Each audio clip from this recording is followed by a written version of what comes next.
The Dallas Cowboys held their annual training camp press conference, and it was something. We'll break it down next.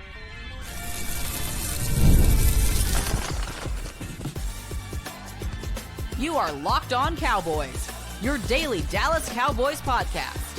Part of the Locked On Podcast Network, your team every day.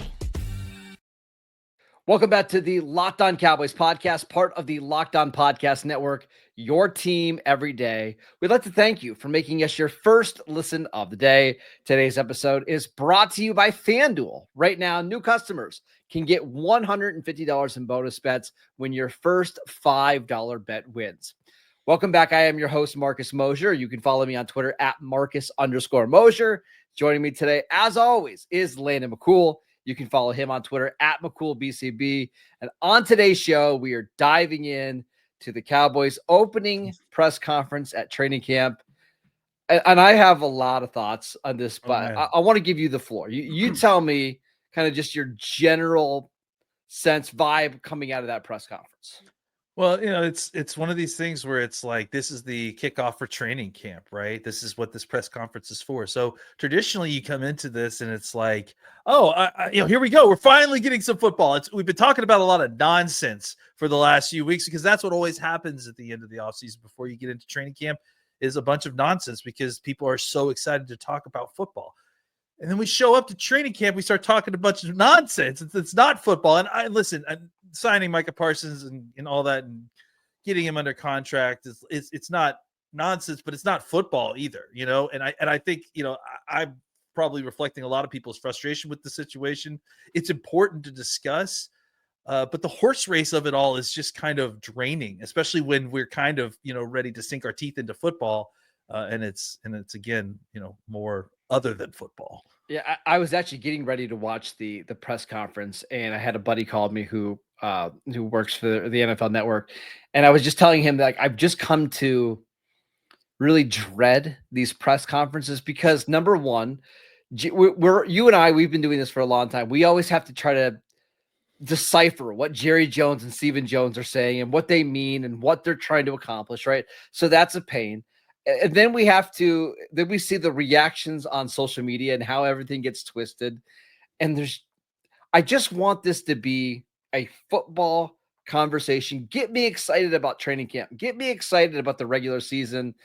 And it's almost never that. And honestly, I dread watching these because I just want the Cowboys to have a normal press conference where they operate like a somewhat serious organization. And sometimes they do, but more often than not, we come out of these like, we're going to be talking about what Stephen Jones and Jerry Jones said about Trevon Diggs and what they meant about Micah Parsons missing 6 games when he really only missed 4. It's just a bunch of nonsense. It's very draining.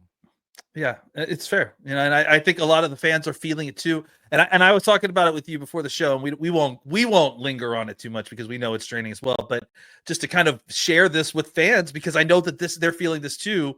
Like, I think that Jerry has made a grave miscalculation in some of this because I do think that part of this is the Jerry circus and dragging out contracts brings up, media opportunities to talk about the contracts being dragged down and all this stuff. I understand the idea that all press is good press. I don't think this is good press. Like, I think that this is, and again, it's obviously doesn't make him look good, but beyond that too, I don't think this is bringing viewers to the table. And I think that the Cowboys fans that are here to watch football, that are here to watch the team, that like the team and the players and the drama of that, they aren't here necessarily to watch this. And so, I think if this part of this is just like, showmanship, then I think it's time to kind of put that to the side a little bit. And let's talk about football finally. Jerry Jones has done a really good job of turning the NFL from when he bought the Cowboys, when he took a big risk. I'm surprised he didn't tell us that today. When he bought the Cowboys, turning the NFL into a 365-day sport. I mean, honestly, we should be thankful for Jerry because it allows us to do a podcast 5 days a week about the Dallas Cowboys. But now that the NFL is a 365-day sport, I think fans are just tired by the time we get to training camp of yet another contract saga. And we know how this is going to play out. We all know that Micah Parsons is going to get a monster contract. He's going to be the highest paid defensive player in the league. We don't need to have this discussion about, well, hey, these guys get hurt. There's some risk here when you sign them. Like, guys, we know what you're going to do. Like, you don't have to try to convince us.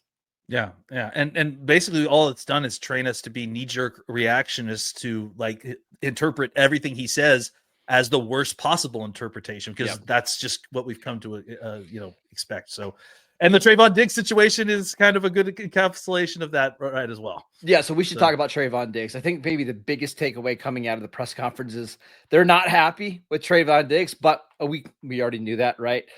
Jerry Jones talked about why they had this clause in his contract where he needed to work out $500,000 deducted from his salary. I think one of the big things is they were talking about when you pay a guy this much money, you need him to be a leader. I don't think the Cowboys want necessarily Diggs to be a leader. I just think they want to see more leadership qualities from him. Like, hey, be in the building, rehab. Hey, be present with your teammates. Be a good teammate. I think it seems like this relationship is very much on thin ice.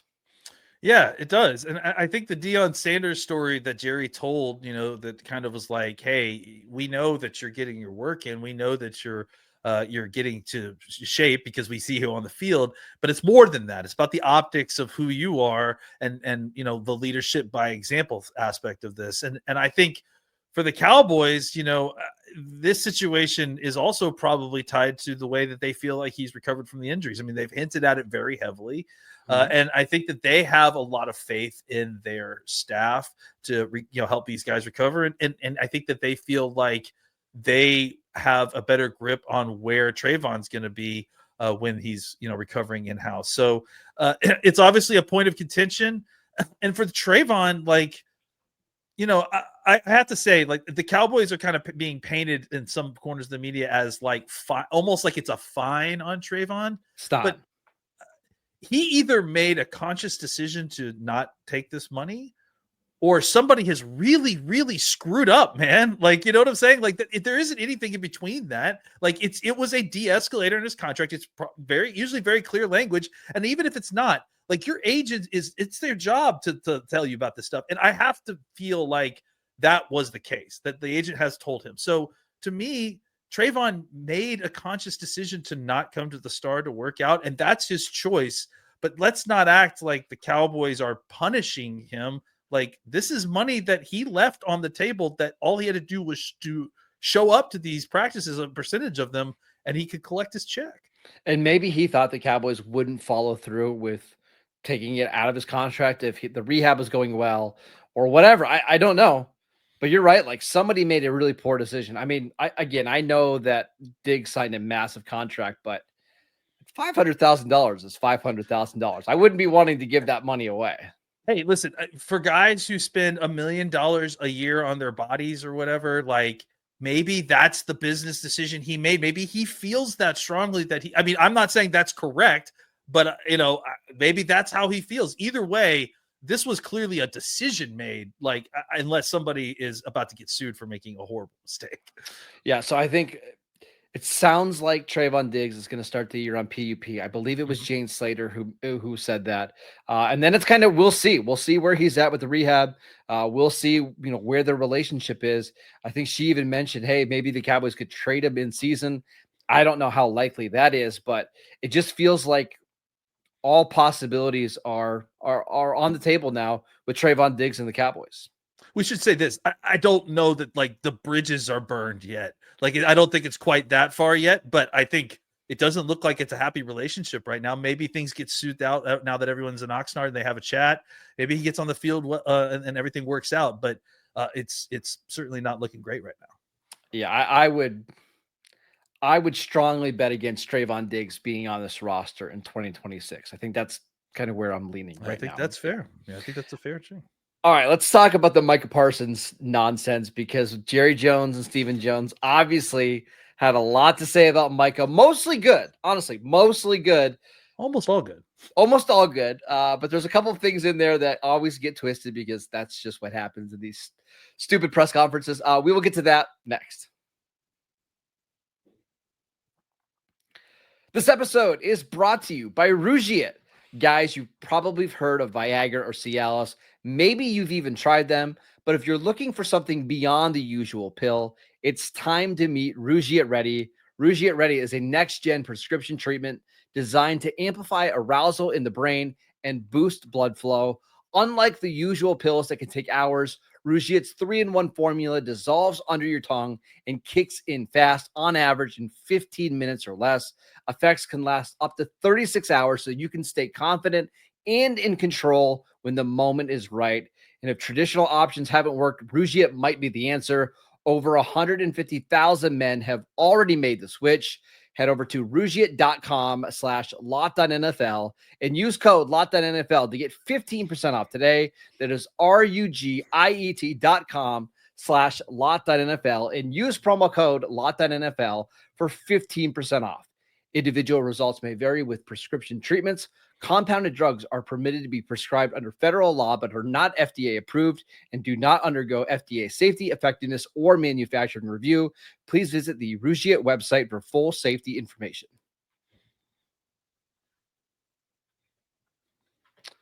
Welcome back to the Locked On Cowboys podcast. We want to thank you for making us your first listen of the day. We also want you guys to go check out the Locked On Cowboys TikTok account. Trying to get that up to 1,000 followers. So Landon can go live at Oxnard for the Dallas Cowboys training camp practices. So please go check out that channel. He does a lot of good work with some shorts, some quick takes. Go check it out. All right, Landon, let's talk about Micah Parsons, because that was obviously the biggest story from the training camp press conference. Yeah. Here's the updates. Jerry and Stephen Jones have not talked to the agent yet. They both feel confident that a deal is going to eventually get done. They talked about how they're really excited that Micah's here, showing the leadership. And then things got a little wonky when it started to talking about missing games and other stuff. Yeah, let's take a step. I mean, we don't need to take a step back. We can stand from right here. I think this is a great example of what we talked about in the last segment, right? Where Jerry has created this situation where everyone is misinterpreting, like almost to the point where it's intentional, misinterpreting what he's saying to kind of blow things out of proportion, because he you know, the way he presents things, the way he phrases things. I think that this whole thing blew up because of a perceived criticism of Micah and Dak, is what, because he got mentioned in that same paragraph of them signing these contracts or just missing time in general, and that's why Jerry is wary of signing long-term deals.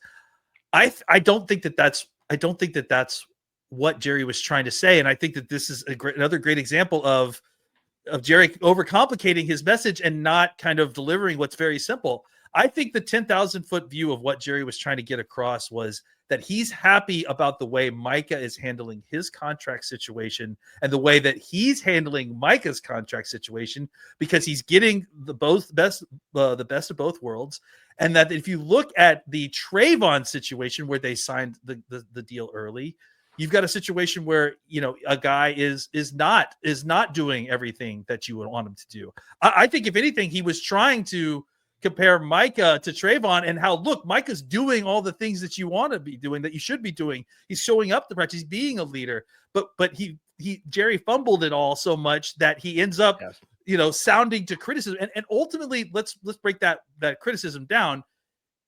Jerry actually was chiming in on a question to Schottenheimer about contingencies for what happens if, Micah doesn't practice very much during a hold-in. I kind of think that Jerry was speaking in a global terms, like, hey, sometimes these guys aren't here. We have to let them practice. And because it was kind of in the same time zone as General Micah Parsons' contract talk, everyone assumed that it was, oh, Jerry feels like he's not getting his money from Dak because he got hurt, or he doesn't want to sign Micah because he got hurt. Which Micah or really, Michael Parsons, because he did say Michael Parsons. Yeah, I mean, literally, yeah, that was the funny thing, right? Is that he literally used his full name, right? Michael Parsons, a sentence later, praising him, saying Michael Parsons is the most well thought financial player that he's ever had to sit across the table from, or I'm paraphrasing, but something like that. It was a effusive praise. So it wasn't, the headline that came out was shots fired by Jerry Jones, but it really, again, no sympathy for Jerry because he set himself up for this. But again, this is what happens. It's hard to get to the truth of what's being said because everyone's, not reading the context of when Jerry is saying what he's saying. And Jerry's already very difficult to understand. So I'm really glad that you added that context because for the listeners, right now, you understand at least what we think Jerry was trying to say. However, sometimes the context doesn't matter because this is what happened. JJ Watt quoted a video of Jerry making that statement, and he said, anytime that you can publicly take a dig at your star quarterback and your star pass rusher simultaneously right before the season begins, you've got to take it. Nothing makes guys want to fight for you more than hearing how upset you are that they got hurt while fighting for you. And of course, that tweet goes viral because Micah Parsons retweets it. And it doesn't matter. It doesn't really matter what Jerry's trying to say because Micah obviously agrees with what JJ is saying. And again, this is why it's all so draining. Yeah. Now we're talking about social media. Now we're not talking about football anymore. It's like, it's, and again, I can see in some ways that it's like it perceived as like, oh, more clicks, more likes, more views and all that stuff. But at the same time, like it's exhausting. It's truly exhausting for a lot of folks. So, I do think that Jerry is to blame for a lot of what he said. But I don't think it's for the way that a lot of people are interpreting he should be blamed. I think it's, the general environment that he's created that has caused situations like this to continually happen over and over. And what I said on Twitter, as soon as it happens, like I have no doubt that Mike is going to get a big deal before week 1. He's going to be the highest paid defensive player in the league. But it's just all this song and dance that we're going to go through again. And now we're going to be talking tomorrow about like, hey, is Micah going to hold in? Is he not going to practice? What's that going to look like? And is Micah mad? And I just don't understand it. It's so frustrating. Yeah. And hopefully as the weeks come on, we're going to get more football and this will kind of fade into the background, but it's just going to be a part until it's not. It's just going to be a part of this conversation until it's done. And that's just, more frustrating than it is like anything else. We should just really quickly touch on, they talked about wanting to do some of these deals later versus earlier and in their strategy. It seems like they've just kind of the conclusion, like, hey, we would rather see an extra year of these guys perform before we give them a big deal. And it's going to cost us more in the end, but Jerry brought up Terrence Steele and Trevon Diggs and basically saying, hey, we kind of wish we didn't do those deals ahead of time. I wonder if this is just going to be the philosophy going forward. Until it isn't, and look, I don't know if, I was talking to you, like, I don't know if the time, it feels like the switch in this also coincides with the timing of them getting the analytics department, even though that seems totally backwards because I can't imagine an analytical, and maybe there is, and maybe I'm wrong, but I can't imagine analytical argument to why this would be a positive way to handle things. I think this is just a comfort thing. And then ultimately they feel like the difference in what they pay at the end of the day is worth it to them. It's is a drop in the bucket because, as we all keep hearing over and over again, the salary cap isn't real. You can just roll this money over. So why not use that to give a little bit longer look-see on the contract that you have up front and not have to pay that cash until later? I don't think this is a good strategy, but I mean, I'm arguing that I guess it is a strategy as opposed to, just like pure incompetence. I think it's probably the lesser ideal of the two strategies. It's not going to save you a lot of money, and maybe that hurts you in the long run. But if you can figure out, financially ways to make things happen, maybe it ends up, ending up all the same in the wash. All right, let's talk about some more takeaways outside of Trevon Diggs and Micah Parsons from the Cowboys opening press conference. We will get to that next. This episode is brought to you by BetterHelp. Workplace stress is at an all-time high. 61% of the global workforce is reporting higher than normal stress levels. This summer is the perfect time to take small steps to focus on your wellness and manage the challenges that come with your workday. Of course, most of us can't just quit or take a vacation from our normal jobs, but we can just start small, whether it's getting outside a little bit more, maybe going on a 20-minute walk, or talking to someone who can help you navigate life's challenges, that's where BetterHelp comes in. Maybe you need to set some healthier boundaries. That's how therapy can help so your stress doesn't spill over into the rest of your life. As the largest online therapy provider in the world, BetterHelp can provide access to mental health professionals with a diverse variety of expertise. Unwind from work with BetterHelp. Our listeners get 10% off their first month at betterhelp.com/lockedon. That is BetterHelp, HELP.com/lockedon. This episode is brought to you by FanDuel. Summer sports are in full swing, and whether you're about baseball under the lights, golf on the green, or high-stakes soccer action, FanDuel is the best way to make every game just a little bit more exciting. You're already following the action. Why not make it more thrilling? With FanDuel, you can get in on the game while your friends are out getting sunburned at the beach. I love FanDuel for a variety of different reasons, but one of my favorite things is the same game parlay. While I love creating them as the game is going on, you can do it live on FanDuel. And if you're new to FanDuel, it's the perfect time to sign up. New customers can bet just $5 and get $150 in bonus bets if your first bet wins. Open the FanDuel app today or visit FanDuel.com to get started. Welcome back to the Locked On Cowboys podcast. We'd like to thank you for making us your first listen of the day. I'd like to let you know that the NFL Top 100 is here, voted on by the NFL host of the Locked On Podcast Network. Our Top 100 was formed by the experts that cover these teams and players every single day. Find the full list on Locked On Sports today on YouTube or wherever you get your podcasts. Make sure you check out where all those Cowboys are ranked. All right, let's talk about some other takeaways from the press conference. What stood out to you?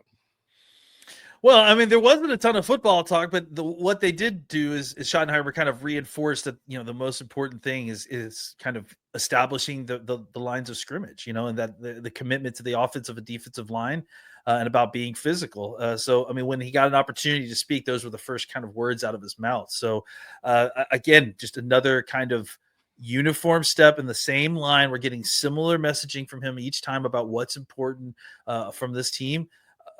Again, it's still talk until we get more show from it on the field. Pads that come on in 6 days, I think, if I'm not mistaken. So I think that'll be the kind of first step into that world. But, again, this another stressing of how the importance of the play up front, along with the investments that they made in the offseason, continues to be a step in the right direction, I think. They talked about the offensive line. They're really excited about Tyler Guyton. They talked about how he worked out really incredibly hard this offseason. They're pumped about him. One of the takeaways that I had is you could just tell, I think it was Brian Schottenheimer talking about KaVontae Turpin. I don't know if you caught this.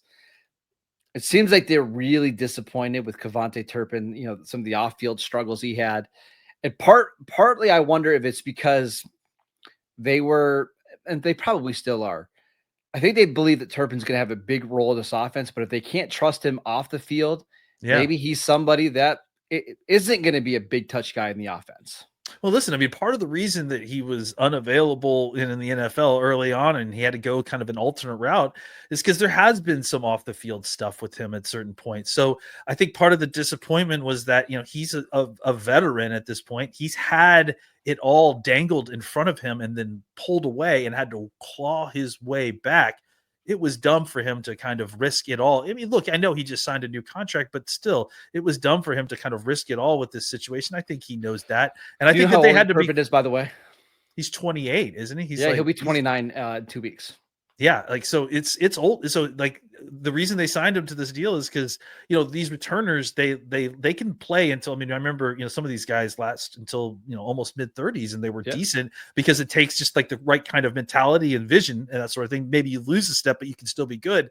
And I think that they have plans for him in more ways, right? It's more than special teams and offense. So I think the thought was the context of where he's been, where he's come from, and probably part of the reason that they initially felt good about signing him is because they felt like, hey, he's already been through this. He's learned his lesson. And to see this kind of go on, it really makes you question that. You could just hear the disappointment in their voice, like kind of like, come on, man, everything is in front of you. We are designing you a big role in this offense, really, because they have nobody else like him. And this kind of stuff just takes it away. I mean, we're anticipating KaVontae Turpin is going to serve some kind of suspension this year. And if it's, let's say it's 2 or 3 games, and it's, that's a big chunk of the early part of the season. Again, my just takeaway is that they were very disappointed here. Yeah. I mean, and I think they also have to set the tone. This is the first time this has happened in the Schottenheimer era. So he has to make it very clear that this is not acceptable, and so if anything, like everything else, if you're a coach, you view it as a teaching opportunity, and you have an opportunity to kind of show the rest of the team, hey, like, this is not something that we're going to find acceptable. And, if the league doesn't discipline them, then, maybe they take things in their own hand somehow, some way. Any other takeaways from this press conference? I cannot wait to stop talking about this. No, I mean, honestly, that was, I think just the overall note that it's like I wrote one note real quick. I'll just say that it felt like these were the overall notes that Jerry and Steven were trying to get across. For Jerry it's worth the risk to wait. I think that's clearly that's his opinion, obviously. And for Steven, I think his point that he was trying to get across, and we can talk about this a little bit if you want for a second, it's not always us who waits. He made it kind of, he wanted to redirect some of this back on him and say, hey guys, again, like, look at who's benefiting by waiting. As you clearly have pointed out to us, it's not us. It's these agents have gotten smarter. And I also think that was part of what Jerry was hinting at when he said that Micah is one of the more intelligent guys he's worked across. I watch a lot of these press conferences for other teams, and nobody else is talking about a guy getting snubbed for an Emmy like Jerry Jones, and talking about the cutout scenes and cartoon character. It's just, so much nonsense that doesn't need to be out there. But there you go. We're done. We're not talking about it again. That is it for today's show. We'd like to thank you for making Locked On Cowboys your first listen every single day. Check us out on YouTube. Follow Landon on Twitter at McCoolBCB. I'm at Marcus_Mosher. We will be back on Wednesday to talk about anything else. I don't care. Probably Cowboys practice. We'll see you guys then.